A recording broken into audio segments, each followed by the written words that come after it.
UX design is like a big, fat, juicy onion.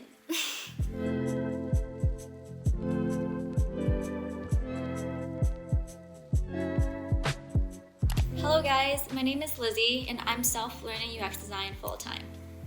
I am creating this video to share with you my decision-making process of making a big career change into UX design. Also, if you're not familiar with what UX design is, I highly encourage you to scoot your tush over to watch one of the many videos already on YouTube that break down what UX design is. With that, let's dive on in. I recently turned 25 and experienced a grade B quarter-life crisis. I graduated from college from 2018 and earned a bachelor's degree in government/political science.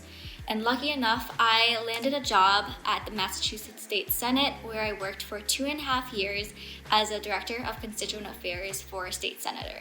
I'm also first generation of an immigrant family, and I bring this up because in a bit I'm going to share with you how it influenced my career change. So last spring I hit my 2-year mark at my job, and naturally I started to plan ahead the next step in my career.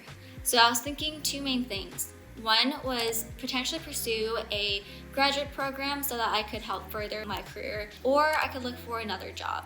This happened during the same time when the COVID-19 pandemic just started, and like for many people, it was a hard reminder for me that life is short and you never really know when your life will be truncated. And so simply put, it forced me to ask myself, if I were to die today, would I have lived a happy life? And so that was the impetus of my career change. I went into a deep reflection and started to reevaluate my values, priorities, and overall happiness. This ties back in my first generation immigrant background. The first thing I considered was my parents. My parents sacrificed so much for me. They fled Vietnam to settle in America to pursue a dream. And their dream was to provide a better life for not only themselves, but for their children. Full disclosure, my dad was a boat person, meaning that at the age of 23, he fled Vietnam by boat when Saigon fell at the end of the Vietnam War in 1975. If you're not yet hip to these sort of immigration stories, at the time, South Vietnam was destitute. And so it was really hard for anyone living there to earn a living. And because of this, my dad's family basically paid a coyote most of their life earned savings to give him a chance to make it to America and alive. Now, I can't fathom the level of sacrifice that my parents made, but I can imagine the level of devastation that I would feel if I was doing a disservice to the sacrifice that my parents made for me. It just would feel like such a disservice to them if I lived just a financially secure life and not also a happy one. So that was the feeling part of the impetus of my decision. Now I'm going to talk about the more logical / pragmatic approach that I took to it. I first mapped out my skill sets and strengths that I have cultivated throughout my internships and jobs so that I could identify the skill sets that I have to leverage in any career move that I make next. I also mapped out a 3-column chart to evaluate my job. What I really want in a job, independent of the job I currently held, and then pros and cons of my current job.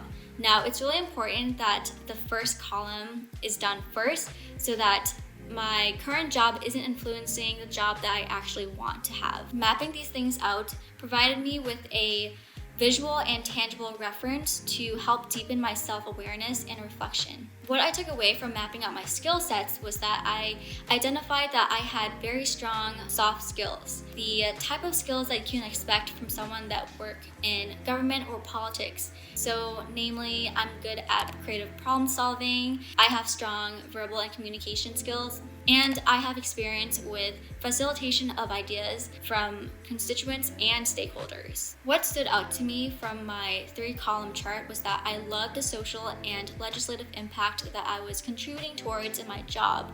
However, I was creatively unfulfilled. Essentially, I wished I had more creative agency in the way in which I was helping people. Overall, this exercise helped make it very clear to me that what's missing from my job now, but is very important to me, is being a creative in my line of work. So I know that your job doesn't have to define you, but the way that I see it is like this. If you're going to be working 8 to 9 hours a day, 5 days a week for majority of your life, that's a thick part of your life.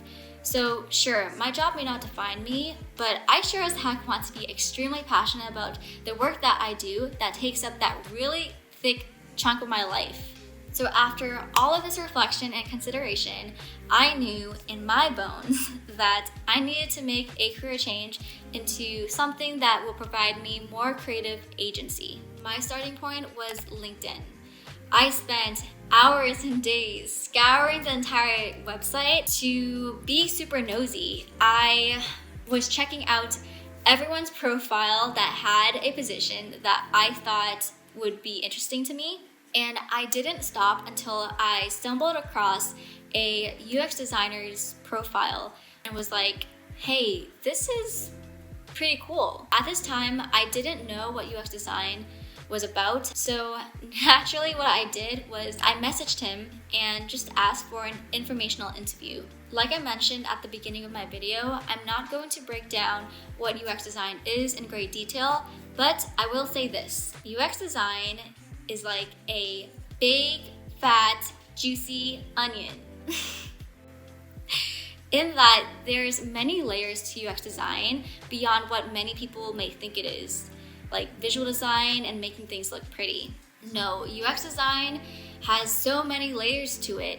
There's identifying the user, understanding their context, conducting user experience, wireframing, prototyping, pitching your ideas, facilitating, synthesizing feedback, all those things and so much more. You gotta bite into that juicy, juicy onion to get the full taste of what UX design is. At high level, it is a good cross between visual design backed by data, storytelling, and working with people. So at this point, I went on a relentless rabbit hole to discover for myself what is UX design, and past the flowery descriptions on people's LinkedIn profiles, what is it actually like to be a UX designer?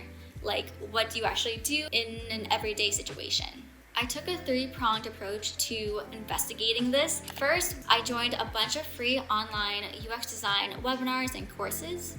Second, I listened to a lot of podcasts and read up on a lot of articles. And third, I connected with over 20 entry-level and more senior UX designers in both small and larger companies just to get the full scope of the UX design space. To provide some context, I did this over the span of 4 months. At the end of this 4-month journey, I learned everything that I needed to learn about UX design to validate that this is the career choice for me. Now it's time to do the scariest step in the process. To leap. Financial security was very important to me at the time, and so I first considered a part-time UX design schooling situation in which I could still hold my full-time job, earn an income while I'm making this transition into UX design. But what I learned from my UX design research rabbit hole was that the more I dig, the more my attention was taken away from my actual job. In any work that I do, I want to provide my full undivided attention.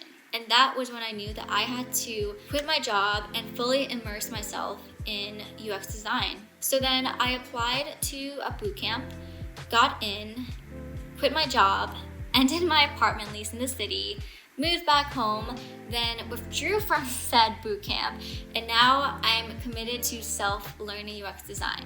This entire process up to this point was so scary for me, mainly because it was very uncomfortable for me to give up job security to venture into this unknown. And although I did my due diligence to validate that I am where I'm supposed to be, there is still uncertainty ahead. I will also say this. What guided me throughout the entire process was an adage that I firmly live by. Go with the path of least resistance. Listen, all of the big steps that I took from quitting my job to moving home to withdrawing from my bootcamp and now committed to self-learning UX design were all paths of least resistance. Even though they were uncomfortable at first, they just felt right in my gut. And in the same vein, That's actually what gave rise to this YouTube channel. When I was determining whether self-learning was a viable and the best path for me, there weren't many videos or any videos of anyone currently self-learning and are co-currently documenting their process. And so I just thought for myself that it would be pretty cool to see that sort of content online, in addition to the videos of people who did self-learn themselves and have since then landed a job. With that, I am just super stoked to be documenting and sharing my candid experience. Hopefully this channel will reach at least one person that will find it helpful. If it reaches more, that would just be so sick. Thank you so much for tuning in, and I'm really looking forward to creating more content and sharing it with y'all. So I hope you join me in this journey, and I guess I will see y'all in my next videos. Later!